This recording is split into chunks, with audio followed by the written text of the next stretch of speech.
আসসালামু আলাইকুম।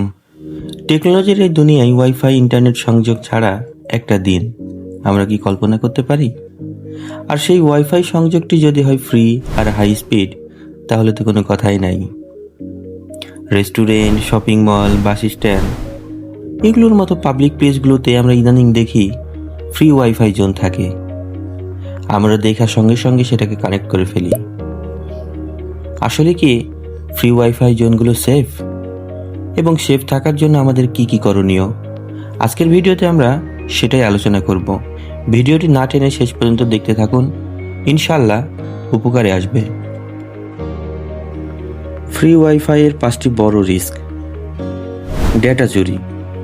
একই ওয়াইফাই নেটওয়ার্কের মধ্যে থেকে হ্যাকাররা আপনার ফেসবুক, ইমেল কিংবা গুগলের মতো পাসওয়ার্ড চুরি করতে পারে। আপনি যে ফ্রি ওয়াইফাই নেটওয়ার্কে অবস্থান করছেন, সেই একই নেটওয়ার্কে যদি কোনো হ্যাকার অবস্থান করে থাকে, তাহলে খুব সহজেই আপনার ওই সমস্ত পাসওয়ার্ডগুলি রিড করে ফেলতে পারে।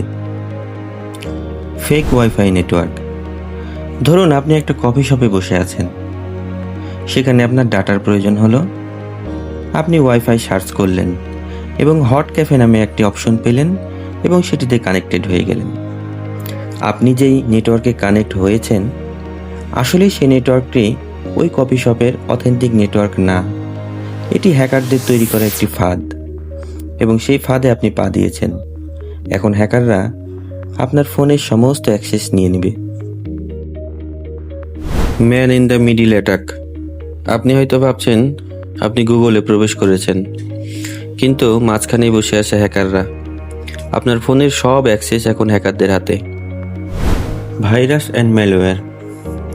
আপনি ফ্রি ইন্টারনেট ব্যবহারের সময় কোনো একটা পেজ ব্রাউজিং করছেন, এই সময় হঠাৎ করেই আপনার সামনে পপ আপ বা অটো ডাউনলোডের অপশন চলে আসলো। এর মাধ্যমে আপনার ফোনের ভেতরে ভাইরাস ঢুকে যেতে পারে। ব্যাংকিং ঝুঁকি। বিকাশ, নগদ, রকেট কিংবা যে কোনো ব্যাংক অ্যাকাউন্টের ব্যাংক অ্যাপগুলো একদমই সেফ না। তাহলে পাবলিক নেটওয়ার্ক ব্যবহারের সময় আপনি কিভাবে সেফ থাকবেন? পাবলিক ওয়াইফাই নেটওয়ার্ক ব্যবহারের সময় অবশ্যই ব্যাংকিং অ্যাপ ব্যবহার করা যাবে না। ওটিপি, পাসওয়ার্ড এগুলো টাইপ করা যাবে না। শুধুমাত্র HTTPS ওয়েবসাইট ব্যবহার করা যাবে। যদি সম্ভব হয় একটা VPN সফটওয়্যার ব্যবহার করুন। কাজ শেষ হয়ে গেলে অবশ্যই নেটওয়ার্ক ফরগেট দিয়ে দিন। অটো ওয়াইফাই কানেকশন বন্ধ রাখুন।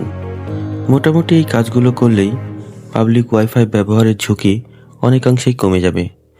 তবে পাবলিক ওয়াইফাই নেটওয়ার্ক খুব বেশি ইমার্জেন্সি না হলে এড়িয়ে যাওয়াই উত্তম। আজকে যদি আপনি নতুন কিছু জানতে পারেন, তাহলে ভিডিওটিতে অবশ্যই লাইক দিন, আর এমন টেক টিপস পেতে চ্যানেলটি সাবস্ক্রাইব করুন। আপনার যদি কোনো প্রশ্ন থেকে থাকে অবশ্যই কমেন্টে লিখুন। তাহলে আজকে এই পর্যন্তই। আল্লাহ হাফেজ।